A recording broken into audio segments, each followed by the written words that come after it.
The last photo I have of my father and me together sits on my desk at Martinez Construction. It was taken 3 years ago, just weeks before his heart attack. We're both wearing hard hats, standing in front of our biggest project yet, the Martinez Tower downtown. Dad's smiling proudly, his arm around my shoulders. He built this company from nothing, and I was supposed to help carry on his legacy. At least that's what I thought. Michael. My sister Elena's voice cut through my memories like a knife. I need you in the conference room. Now. I looked up from the project proposals I'd been reviewing. Elena stood in my office doorway, immaculate in her designer suit, not a strand of her dark hair out of place. Behind her stood Tom Wilson, our HR director, looking uncomfortable. Something in their expressions made my stomach drop. Can it wait? I asked, gesturing to the papers spread across my desk. I'm finalizing the bid for the Riverside development. No, Elena said coldly. It can't. The walk to the conference room felt like a march to execution. Every employee we passed quickly looked away, some hurrying in the opposite direction. They knew something I didn't. The conference room, Dad's old conference room, had changed since Elena took over as CEO 6 months ago. Gone were the construction site photos Dad had loved, replaced by modern art and motivational posters. Elena took her seat at the head of the table, Dad's old chair, while Tom sat beside her. Sit, she commanded, pointing to the chair across from them. I remained standing.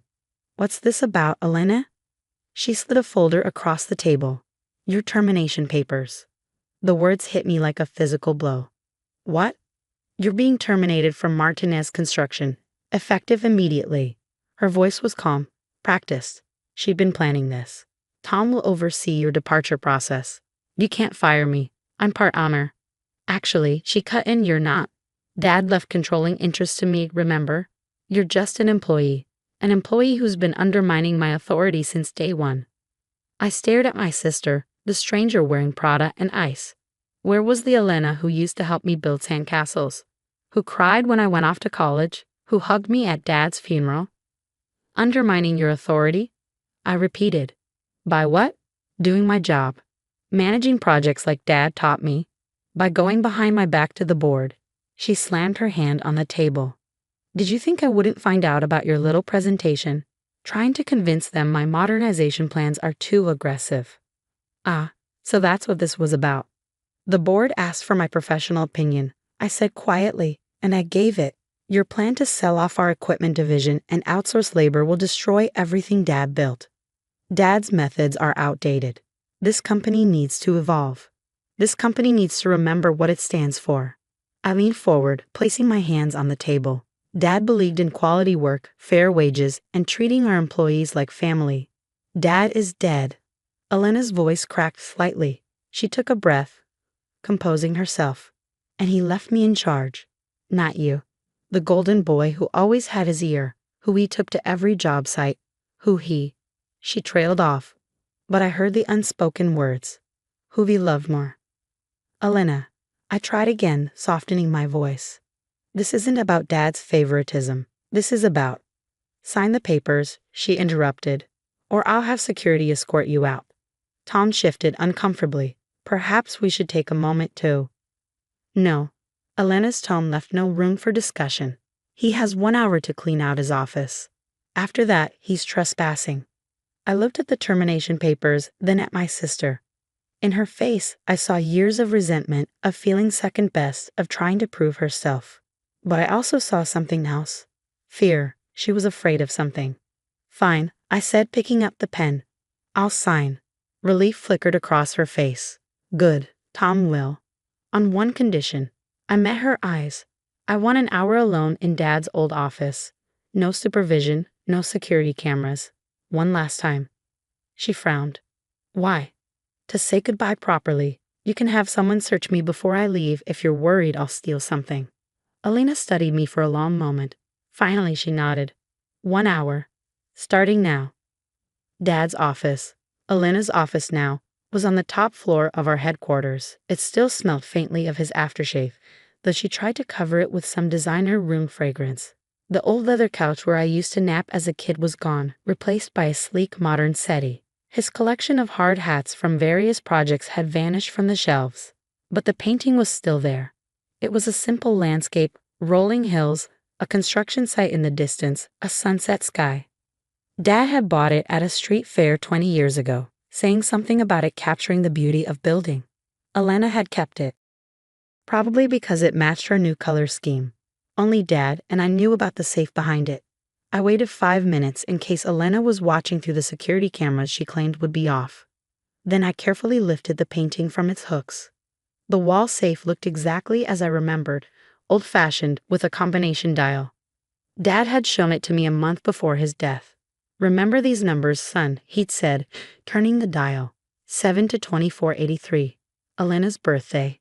Because no matter what happens, she's still your sister. The irony wasn't lost on me. The safe clicked open softly. Inside wasn't the cash or valuables Elena might have expected. Instead, there was a single USB drive and a letter addressed to me in Dad's handwriting. My hands trembled as I opened the envelope. "Dear Michael, if you're reading this, then what I feared has happened. Elena has made her move against you. I know my daughter, her ambition, her pain, and her secrets. What's on this drive will change everything. But before you use it, remember, she's your sister. Whatever you decide to do with this information, do it with mercy. I'm sorry I'm not there to fix this myself. Know that I'm proud of you, son, not just for what you build, but for who you are. Love, Dad." I plugged the USB drive into Elena's computer, my heart pounding. As files began loading on the screen, my breath caught. Emails, bank transfers, secret meetings. "Oh, Elena," I whispered, "what have you done?" I spent the next 40 minutes reading, copying, documenting. When security arrived to escort me out, I was ready. The USB drive was secure in my pocket, its contents backed up to my private cloud. Elena watched from her office doorway as I carried my box of belongings to the elevator. "I hope you understand," she called out. "It's just business." I stepped into the elevator, turned to face her. "See you Monday, sis." Her perfectly maintained eyebrows drew together. "What? Oh, didn't I mention?" I smiled slightly as the doors began to close. "I'm having breakfast with the board of directors on Monday. I think you'll find my presentation very interesting." The last thing I saw was Elena's face draining of color as she finally realized I'd found the safe. Dad's last gift to me wasn't the USB drive or even the evidence it contained. It was a choice between revenge and redemption, between destroying my sister and saving her from herself. As I drove home that evening, watching the sunset paint the sky the same colors as Dad's old painting, I thought about his words. Do it with mercy. Monday would change everything. The question was, how would I use that change? Part 2.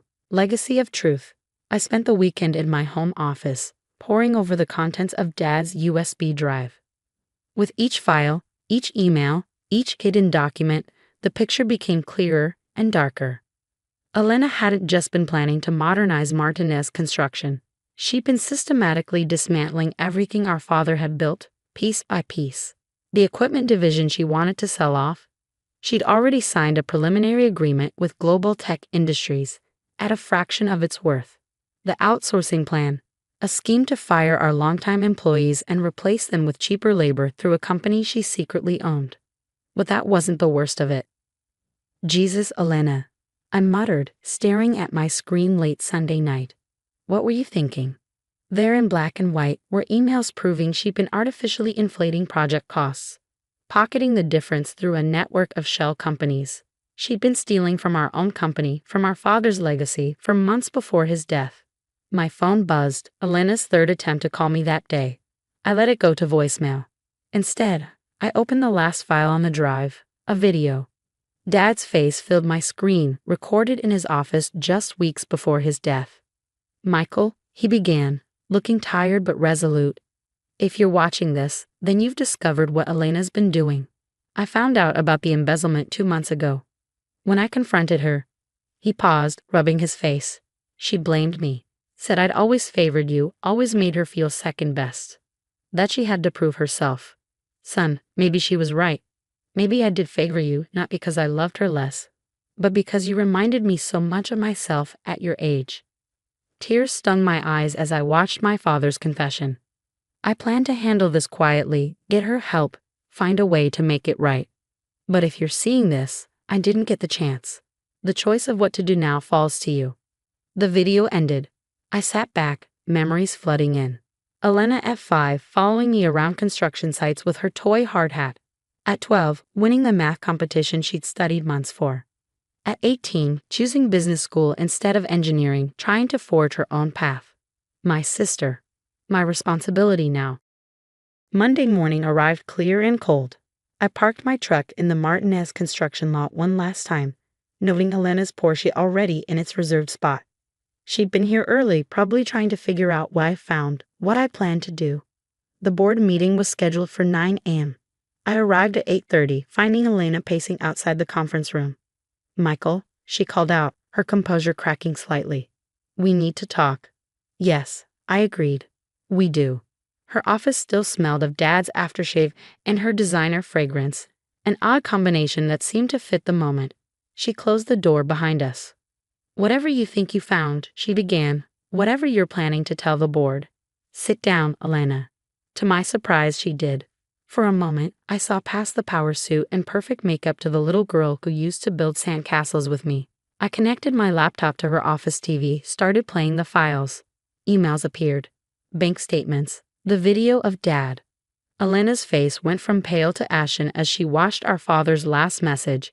When it ended, she sat in silence for a long moment. "I never meant," she whispered finally. "It started small. Just a little extra padding on the bids. Then the shell companies seemed so easy. Nobody was getting hurt. Nobody getting hurt."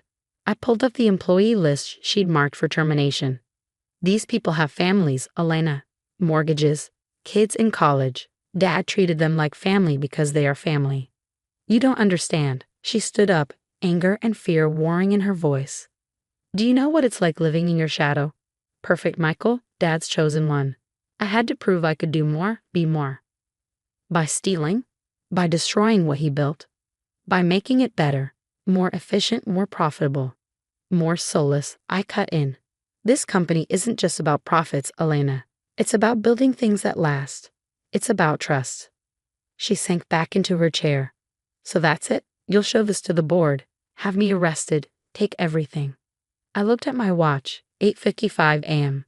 The board would be gathering now. "No," I said quietly. Her head snapped up. "What?" I pulled out a thick folder, not the evidence from the USB drive, but something else I'd spent the weekend preparing. "This is a new company structure," I explained, sliding it across the desk. "You and I as equal partners. A new board of directors that includes some of our longest-serving employees, profit sharing for the workers, and a mandatory ethics oversight committee." She stared at the folder. "I don't understand." "It's called Mercy, Elena. Dad's last lesson to both of us." I leaned forward. "You'll step down as CEO, take a position as Chief Strategy Officer instead. I'll handle operations. Together, we'll build something better than either of us could alone. And if I refuse..." I gestured to my laptop where Dad's video was frozen on his tired face. "Then I'll show the board everything. But I don't think you will refuse, because despite everything, you're still a builder at heart. And builders don't destroy, they create." Tears slipped down her cheeks, smearing her perfect makeup. "I never wanted to hurt anyone. I just wanted to prove yourself. I know." I stood up, walked around the desk, and did something I hadn't done in years. I hugged my sister. "So prove yourself now. Help me make this right." She clung to me for a moment, then straightened up, wiping her eyes. "The board's waiting." "Yes, they are. Ready to build something new." The board meeting that morning wasn't what anyone expected. Instead of exposures and accusations, they heard our joint vision for Martinez Construction's future. Elena, her voice steady despite her red eyes, presented the new ethics policies she would oversee. I outlined our plans for sustainable growth that maintained our father's values. One by one, the board members nodded their approval. They'd known our father, understood what he built went beyond balance sheets and profit margins. Afterward, as employees gathered for the announcement of the new structure, I caught Elena looking at Dad's old painting. "I wanted to take it down," she admitted. "It reminded me too much of him. A feeling like I was never enough."